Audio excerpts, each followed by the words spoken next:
For the past 2 weeks, I've been making a series of Scream-related videos that allows me to delve heavily into the lore of the franchise, to bring you guys some of the deleted and alternate scenes that didn't manage to see the light of day. Most of these scenes come from original drafts, scripts, and interviews with cast and crew who worked on the movie. To make sure you don't miss out on a single episode of this awesome Scream trivia, be sure to hit subscribe and make sure you sign up for notifications. Today we're going to be discussing something that I recall a lot of fans complaining about when Scream 2022 was released, and we're taking a closer look at Stu Macher here, who was one of the killers in Scream 1996. And one of the things that was abundantly clear to me as the movies progressed was that Stu's legacy within the universe itself wasn't as strong as, say, Billy's. Now granted, Billy was the ringleader of the events, but it's something that barely anyone has discussed. Who's Stu Macher? Oh my god. He's Billy Loomis's accomplice, a real Looney Tune. If you recall this scene in Scream 2022, Liv McKenzie is even unsure of who exactly Stu Macher is, with most killers seemingly attempting to duplicate what Billy accomplished as opposed to Billy and Stu. Well, it turns out that several deleted scenes from Scream 2 actually shed light on why this is the case, and funnily enough, the reason for Stu being ignored actually is down to Gale Weathers. As I'm sure all of you are aware, Gale was the writer of the Stab novelizations that were based on the in-universe events, and there are some subtle moments from these deleted scenes that give us some insight into just how much was changed from the real events to the novels to the big screen. An example of this is in this very scene which was cut from Scream 2. A chalkboard in front of them, 3 names are written on it under the label Victims: Maureen Evans, Phil Stevens, CC Taylor. Gale is at the chalkboard. Gale. Maureen Evans, Maureen Prescott, Sydney's mother, the first victim in the Woodsboro murders. Phil Stevens, Stephen Arth, the first kid to be murdered.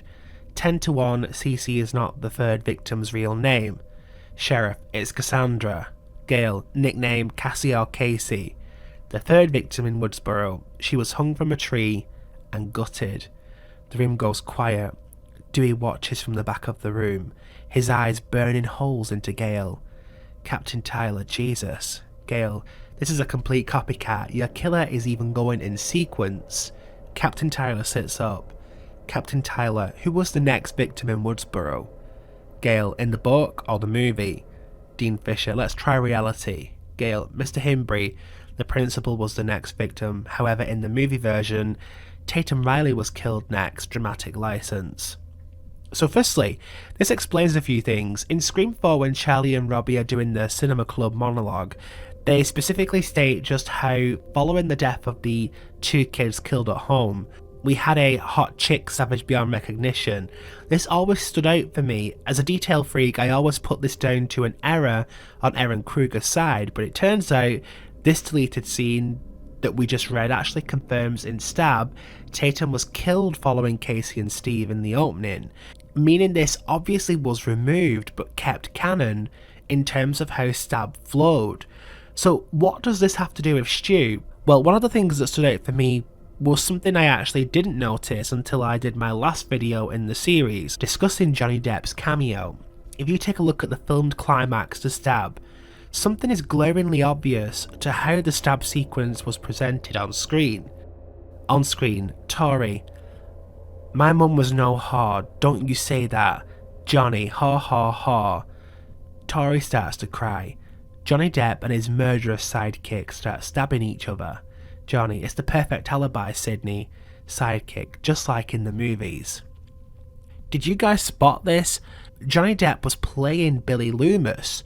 Tori Spelling was playing Sydney Prescott. But Stu Macher was simply stated to be Sidekick in the movie. A virtually nameless character who the on-screen version of Stab literally just refers to as Sidekick. The movie specifically states the on-screen actors who play Sydney and Billy, whereas Stu is left as Sidekick. It's pretty obvious now why Stu isn't mentioned as much, and why Dewey Riley had to explain who he was to the teens in Scream 5. Stu's legacy obviously isn't that strong, as the movies and the novelizations written by Gale obviously didn't portray his role as that big. I thought this information was quite interesting. The fact that Gale changed some aspect of the real story in her book is so true to life, which also explains why there are some inconsistencies spoken in the movies, as the stab events are obviously quite different to what actually happened in the movies themselves. So do you guys think this explains why Stu's legacy isn't as strong as Billy's, or do you believe there's another explanation? Thank you so much for watching, guys. Please don't forget to like, share, and make sure you subscribe so you don't miss a single update, and I'll see you guys in the next video.